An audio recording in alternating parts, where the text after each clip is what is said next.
Why is it that the people of all these countries, having rid themselves of colonizers from Europe, find themselves engaged in a deadly snitters and MNRs and present Arab Mois? Perhaps because they were so intensely engaged in the national liberation struggles. A culture capable of embracing different languages and customs, of even containing different political views when torn apart or exploited. A cultural bedrock upon which the political orders that they had fought for could rest upon. Are we going to make the same fatal mistakes? Let us examine the situation. We have seen the growth of the mass-based, allowing our political development to outstrip our cultural development. A mistake we should not have.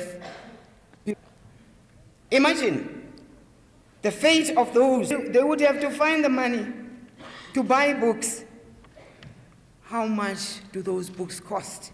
This is the challenge that cultural workers, or intellectuals as some prefer to be called, face: how to integrate themselves into the national democratic struggle, how to use their special skills without being to regard themselves as special. If you say that you are part of your community and wish to serve that community, then you cannot remain aloof from the political struggles of the community. Come together in the forthright and unambiguous way that you have done.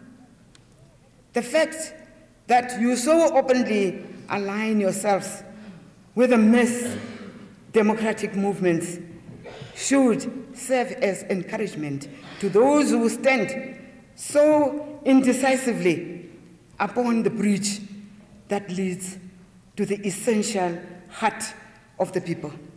It is time now for those people to cross that bridge.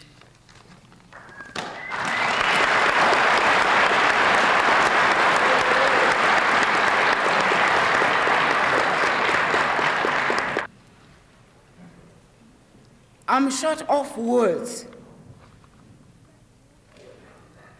to thank whoever thought of getting the writers of South Africa together. To us, this is a newborn baby. To us, this is our pride. We have been waiting for this day when these boys and girls will show up and say now or never. Whether we are muzzled or allowed to say what is happening in our country, we will stand up and cry out aloud and say, now or never.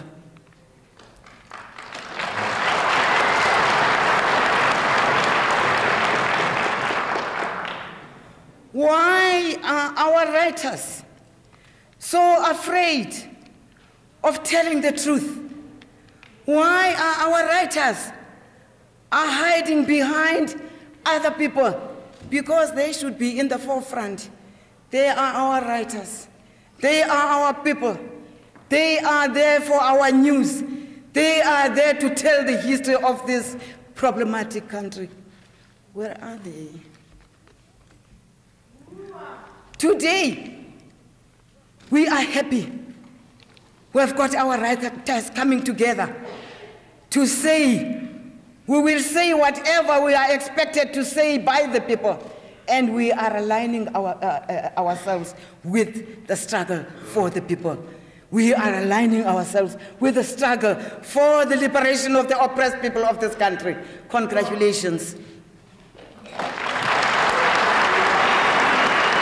Under which we live in our country. We know that whether you like it or not, you cannot say what you like. We know that those people who are behind bars could have said something better than I am doing today. But because they have no chance. The government of this country is afraid of those people.